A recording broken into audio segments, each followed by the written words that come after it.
The cows were already gone by the time we reached the fence. And I remember that realization hitting harder than the cold night air coming through the truck window as we bounced down the gravel road toward the south pasture. It was Christmas Day, just after 7 in the evening, and the whole farm had been slowing down for supper when the phone rang. My uncle answered it standing in the kitchen doorway while everybody else kept talking around the table. And I still remember how fast the mood changed when he stopped speaking halfway through the call and stared out toward the dark fields. Beyond the house, somebody driving the main road had spotted cattle moving along the shoulder and thought they might belong to us. That was all it took. Chairs scraped back, boots got pulled on, truck keys grabbed off the counter. Nobody finished their food. My aunt was already frustrated before we even left because Christmas supper had been sitting ready for almost an hour. But the second cattle are loose at night, especially near a main road. Everything else stops mattering out on a ranch. Loose cattle can become dead cattle real fast. I climbed into the back seat beside my cousin while my uncle drove. And the whole way there, I kept expecting we'd round a bend and see them standing in the headlights, calm as ever. Maybe push through a weak section of fence looking for greener grass along the roadside. That's what we all thought at first, a broken fence. A simple escape, an inconvenience, but the closer we got to the pasture, the less it felt like that. The road was too empty. No cattle moving through the ditches, no shapes crossing the fields, no sound except gravel under the tires and the occasional rattle from the rifle lying across the floorboard beside my uncle's boots. When we finally stopped near the gate and climbed out, the night felt strange immediately, quiet in a way open farmland usually isn't. No insects, no movement. Just cold wind dragging across dry grass and the distant hum of traffic somewhere beyond the hills. My uncle swept his flashlight along the fence line. That's when we saw the cut wire. Not broken, cut. Clean.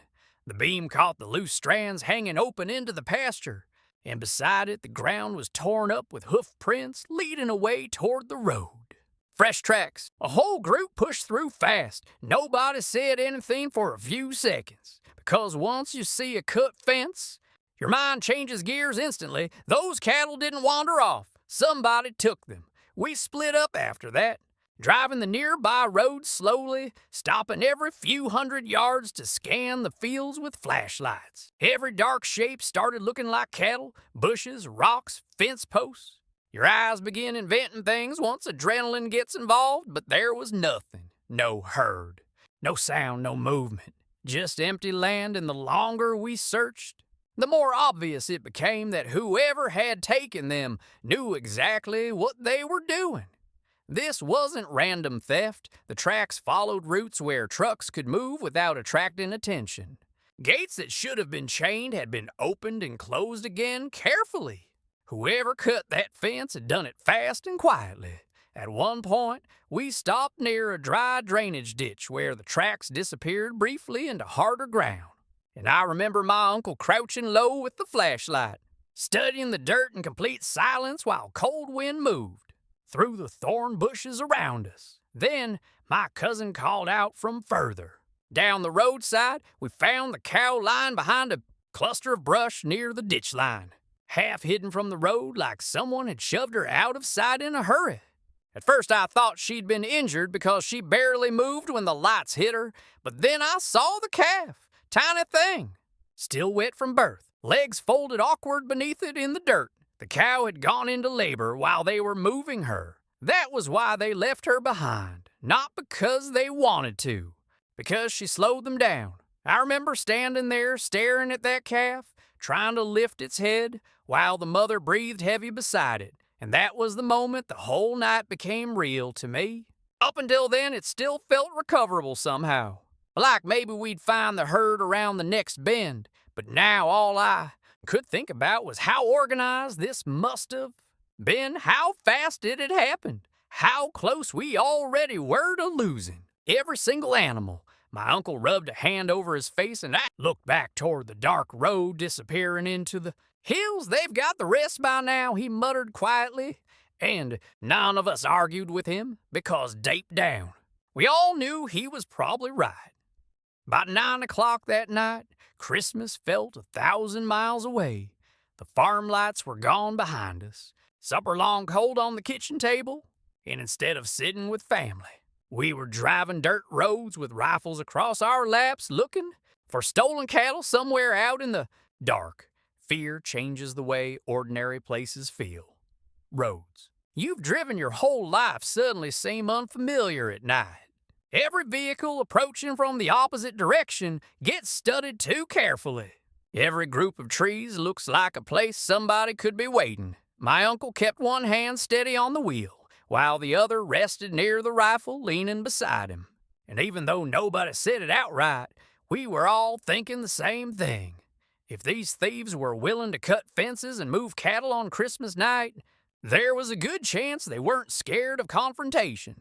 Either that thought sat heavy in the truck cab while we drove toward the settlement beyond the eastern ridge. Everybody in the area knew cattle theft existed, but most folks talked about it quietly, almost like talking too openly about it invited trouble onto your own land.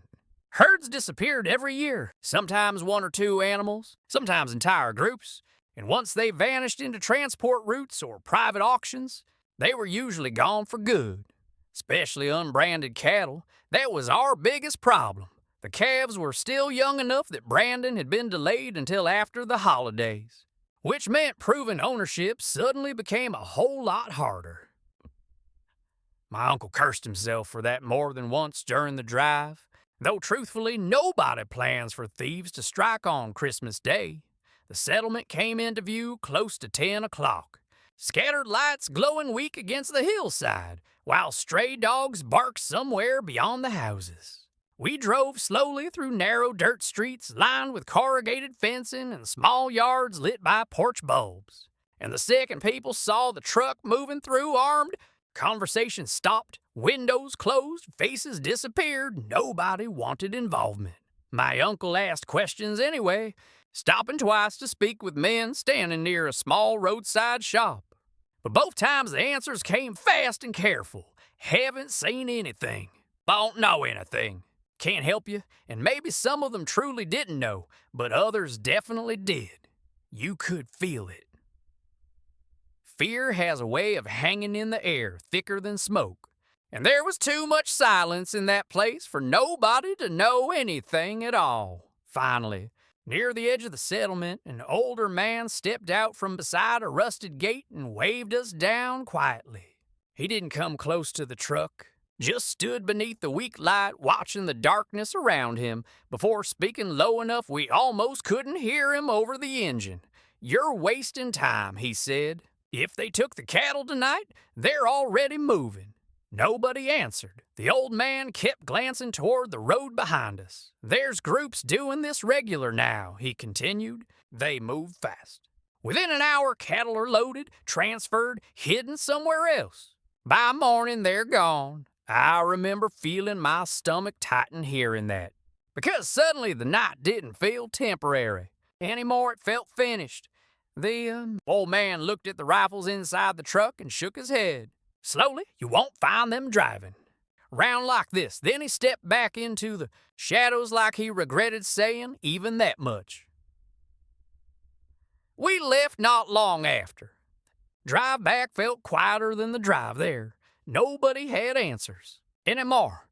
The roads were nearly empty by then, and every now and then we'd pass stretches of pasture so dark they seemed endless beyond the headlights. Somewhere out there, maybe only a few miles away, our cattle were either hidden or already loaded for transport. That thought ate at all of us. Back at the farm, my aunt was furious, though underneath the anger was fear more than anything else.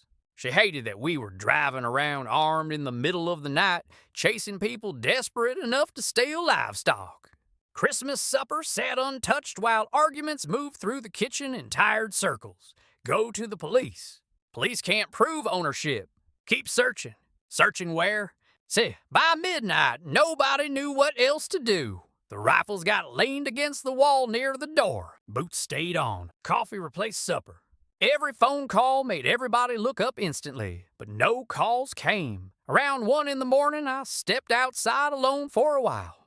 The farm was completely still except for cattle lowing somewhere near the far fields. And I remember staring out toward the dark ridges, thinking how strange it felt that somewhere beyond them, men were probably standing around our herd right then, deciding what to do. Next, that thought stayed with me longer than I liked. Eventually, exhaustion caught all of us, not sleep exactly, just silence, the kind where nobody has energy left to keep pretending things will work out. Then early the next morning, the phone rang again. My uncle answered before the second ring. Finished. The man on the other side spoke quickly. He believed he'd found our cattle, but we'd need to meet him on the far side of the mountain, and suddenly, just like that, the whole nightmare started moving again. Nobody trusted that phone call. Completely, that was the truth of it. Not after the night we'd had, not after hearing about gangs moving stolen cattle through the area fast enough to make entire herds disappear before sunrise. By the time we loaded into the truck again that morning, every possibility had already crossed our minds. Maybe somebody genuinely found the cattle, or maybe somebody wanted us isolated somewhere far from help. Either way, we were going. The morning air carried that dry heat that comes early during summer ranch seasons, and dust rolled behind the truck as we headed toward the mountain roads east of the farm. Rifles rested beside us again, quieter this time, because fear changes overnight once exhaustion settles into it. Nobody talks much after a long night of tension. You just think I watch the landscape slide past through the window while the truck climbed higher into rougher terrain, where thorn trees twisted against rocky hillsides, and the roads narrowed enough that every blind corner felt dangerous. My uncle drove slower than usual, scanning constantly ahead while my cousin checked every ridgeline like he expected movement at any second. That was the strange part. We were heading to retrieve cattle, but it felt more like driving into an ambush. Every abandoned structure looked suspicious. Every parked vehicle got studied carefully. Every silence felt loaded. At one point, my uncle finally spoke without taking his eyes off the road. "If this goes bad," he said calmly, "nobody acts stupid." Nobody answered him because everybody already understood. The meeting point sat beyond the mountain pass near an open stretch of grazing land where scattered brush broke up the fields. When we arrived, there was only one old pickup parked near a windmill, and a man standing beside it with his hands visible. No gang, no trap, no ambush, just one exhausted-looking farmer waiting quietly in the heat. And behind him, grazing calmly like nothing had ever happened at all, stood our cattle, every single one. For a moment nobody moved. I think all of us were too surprised to trust what we were seeing. Then my uncle climbed out slowly and walked toward the herd while the rest of us stayed watching the surrounding hills, still half expecting something else to happen, but nothing did. The man explained that he'd spotted unfamiliar cattle moving through a section of grazing land before sunrise and suspected immediately they'd been stolen. Whoever hid them there likely planned to move them again later once the roads quieted down. But after hearing armed ranchers had spent the entire night searching, they probably decided abandoning the herd was safer than risking confrontation. That part still amazes me. Somewhere out there was a group organized enough to steal cattle professionally, probably armed better than we were, and yet somehow 4 exhausted ranchers driving around all night had created enough pressure to ruin the whole operation. Maybe they feared attention, maybe they feared violence, or maybe they simply decided the cattle weren't worth the risk anymore. Whatever the reason, we got lucky. Very lucky. The drive home felt completely different from the night before. Relief changes the world fast. The same roads that looked threatening in darkness suddenly felt ordinary again beneath daylight. And watching the herd move back through repaired gates that afternoon felt almost unreal after everything that happened. The cow and newborn calf had already been moved safely into a smaller enclosure near the house by then. And seeing that little calf standing steady on its legs for the first time felt like the whole ranch finally exhaled. By sunset, the fence had been repaired properly, stronger than before, and out near the cattle pens the branding irons sat heating over open flame while smoke drifted upward into the evening air. Nobody was delaying branding anymore. Not after this. I remember standing there, watching the iron glow orange while the sounds of cattle moved calmly through the pens nearby. And for the first time since the phone call on Christmas evening, everything finally felt settled again. But even now, years later, I still think about that night sometimes. How quickly normal life disappeared. How fast fear took over. How strange it felt driving dark back roads armed with rifles looking for stolen cattle on Christmas night. And more than anything, I remember the silence, the empty road, the cut fence, the realization that by the time we arrived, somebody else had already been there ahead of us, out on ranch land. People like to think danger announces itself loud and clear. Truth is, sometimes it arrives quietly. Sometimes it's nothing more than a phone call during Christmas supper telling you your cattle are walking down the main road. And by the time you reach the fence, they're already gone.